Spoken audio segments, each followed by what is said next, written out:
آج ہم آپ کو پاکستانی فلم، ٹیلی ویژن، ریڈیو اور اسٹیج کی ایک ممتاز اداکارہ ذہین طاہرہ کی مکمل زندگی کی کہانی بتاتے ہیں کہ انہوں نے 50 سالہ بوڑھے شخص سے شادی کیوں کی، کس بنا پر کی، اور ان کے ساتھ کون کون سے تنازعات ہوئے، ان کے اسکینڈل، کیریئر، سب کچھ جانیے اسی ویڈیو میں۔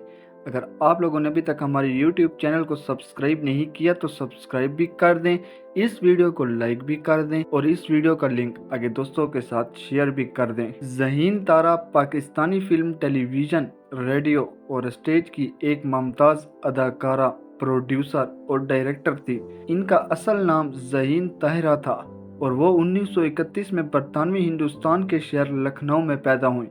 کچھ ذرائع کے مطابق ان کی پیدائش 1935 میں ہوئی، لیکن عام طور پر 1931 کو ہوئی ان کا پیدائشی سال مانا جاتا ہے۔ ان کی ابتدائی زندگی کے بارے میں تفصیلی معلومات دستیاب نہیں ہیں، مگر یہ 1947 کے وقت واضح ہے کہ وہ تقسیم ہند پاکستان ہجرت کر رہیں اور کراچی میں آباد ہو گئیں۔ یہ دور سیاسی اور سماجی تبدیلیوں کا تھا جس نے ان کی زندگی اور کیریئر پر گہرے اثرات مرتب کیے۔ ذہین طاہرہ نے اپنی تعلیم کراچی میں مکمل کی اور ابتدائی طور پر ریڈیو پاکستان سے منسلک ہوئیں، جہاں انہوں نے اداکاری کا آغاز کیا۔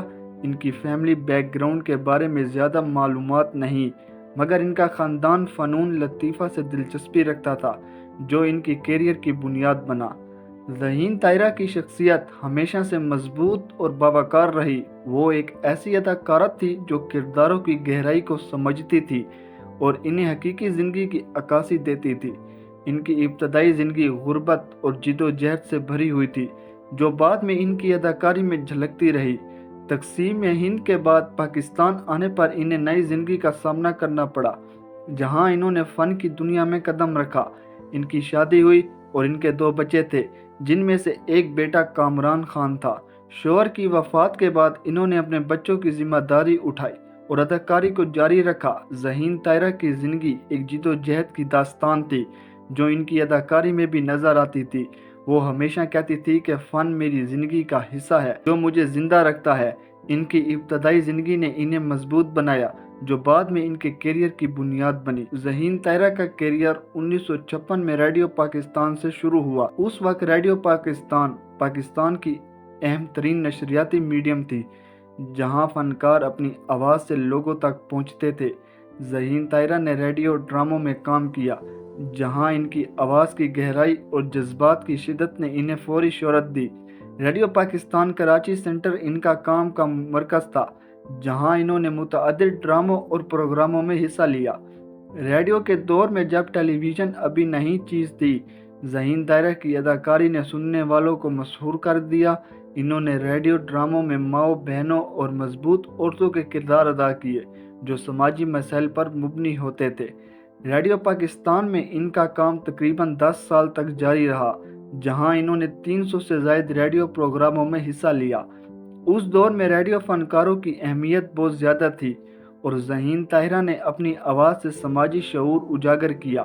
ان کی مشہور ریڈیو ڈراموں میں سے کچھ ایسے تھے جو خاندانی اقدار اور معاشرتی مسائل پر روشنی ڈالتے تھے۔ ریڈیو نے انہیں قومی سطح پر پہچان دی اور یہ ان کی ٹیلی ویژن کیریئر کی بنیاد بنا۔ ذہین طاہرہ ریڈیو کو اپنی تربیت کا میدان کہتی تھی، جہاں انہوں نے 1960 کی دہائی نے جذبات گہرائی سیکھی۔ جب ٹیلی ویژن کا آغاز ہوا تو انہوں نے ریڈیو چھوڑ دیا، مگر ریڈیو کی یاد ہمیشہ ان کے ساتھ رہی۔ ان کی ریڈیو خدمات کو بعد میں اعزازات سے نوازا گیا اور ریڈیو پاکستان کی ڈائریکٹر جنرل شاہرہ شاہد نے ان کی وفات پر کہا کہ ذہین طاہرہ کی ریڈیو خدمات کو کبھی فراموش نہ کیا جائے گا۔ ذہین طاہرہ کی اصل شہرت ٹیلی ویژن سے ملی۔ 1960 کی دہائی میں پاکستان ٹیلی ویژن کراچی سینٹر سے انہوں نے کام شروع کیا۔ انہوں نے 700 سے زائد ڈراموں میں لیڈ اور سپورٹنگ رولز ادا کیے، جو پاکستانی ٹیلی ویژن کیریئر کا ریکارڈ ہے۔ 1960، 1970 اور 1980 کی دہائیوں میں انہوں نے ٹی وی اسکرینز پر راج کیا، خاص طور پر مضبوط خاتون کرداروں سے۔ ان کی اداکاری میں حقیقت پسندی اور جذبات کی شدت ہوتی تھی، جو ناظرین کو اپنی طرف کھینچتی تھی۔ ان کا سب سے مشہور کردار خدا کی بستی میں بیوہ خاتون کا تھا، جو شوکت صدیقی کے ناول پر مبنی تھا۔